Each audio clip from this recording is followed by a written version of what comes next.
और इस बीच ममता बनर्जी ने बीजेपी पर ताजा हमला बोला है। ममता ने कहा कि बंगाल को बदनाम करने की साजिश की जा रही है, बंगाल के अधिकारियों को बदनाम करने की कोशिश हो रही है। हम तो सुनते हैं कि एजेंसीज कहती हैं कि बीजेपी ने बोला है कि टीएमसी के नेताओं को पकड़ो, एजेंसी का नाम लेकर जोर जबरदस्ती करते हैं, ईडी सीबीआई भेजकर। अगर जीतना चाहते हैं तो लोगों के भरोसे को जीत कर आगे बढ़ो। हम लोग निष्पक्ष चुनाव चाहते हैं, बीजेपी का चुनाव नहीं चाहते हैं। बंगाल ही एक ऐसी जगह है जहां पर निष्पक्ष इलेक्शन संभव है।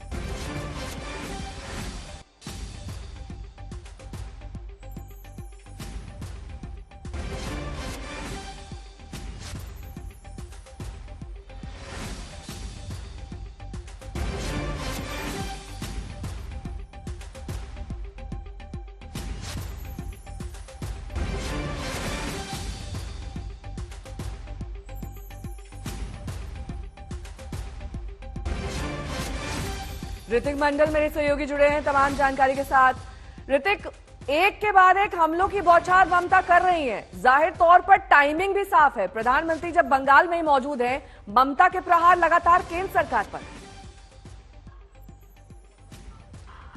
देखिए, बिल्कुल बहुत कुछ फिलहाल मौजूदा हालात में बंगाल में हो रहा है एक साथ, जो कि आने वाले लोकसभा चुनाव के लिए बहुत ही महत्वपूर्ण हम देख रहे हैं। एक तो प्रधानमंत्री लगातार दौरा कर रहा है और आज जहां पर उनकी रैली है वो संदेश खाली यानी नॉर्थ 24 परगना जो डिस्ट्रिक्ट है उसके बिल्कुल नजदीक है, उसी डिस्ट्रिक्ट में आज वो संबोधित करेंगे। और पिछले 2 दिनों में जो कुछ हुआ, एक तृणमूल कांग्रेस के एक अहम नेता यानी जो विधायक है तापस राय, वो अपने पार्टी से नाता तोड़ लिया है। उसके साथ साथ जस्टिस गांगुली, अभिजीत गांगुली, जो कि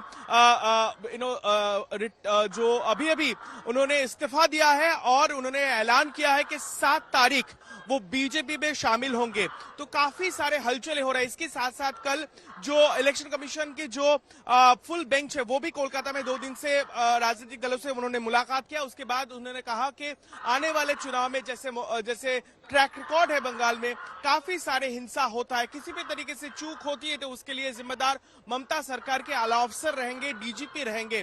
तो बहुत कुछ हो रहा है, एक ये ग्राउंड तैयार हो रहा है। पिछले 1 महीनों से संदेश खाली को लेकर बंगाल में राजनीति और सियासत गरमाई हुई है। अब देखने वाली बात होती है इसमें ममता बनर्जी लगातार घेर रही है। देखिए, मौजूदा हालत में 10 तारीख का रैली का बुलावा इसी के कारण किया गया है। हम समझ रहे हैं कि बीजेपी एक तरीके से जिस तरीके से घेरने में लगी है तृणमूल कांग्रेस को, इसके चलते आने वाले 10 तारीख कोलकाता के ब्रिगेड मैदान में वो सबसे बड़ा रैली का ऐलान किया है। उसमें ममता बनर्जी भी बोलेंगी, उसके साथ साथ उनके भतीजे अभिषेक बनर्जी भी बोलेंगी।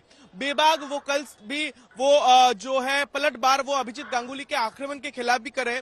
तो कहीं ना कहीं राजनीतिक मौसम जो है उसका पारा अब चढ़ रहा है। इसके कारण ममता बनर्जी पुरजोर आक्रमण केंद्र सरकार और बीजेपी को कर रही है। जैसे कि उत्तर बंगाल से जो ट्रेन उन्होंने मांगा था रेल से, उनको देने से इनकार कर दिया। इस पर भी सियासत अब गरमाई हुई है।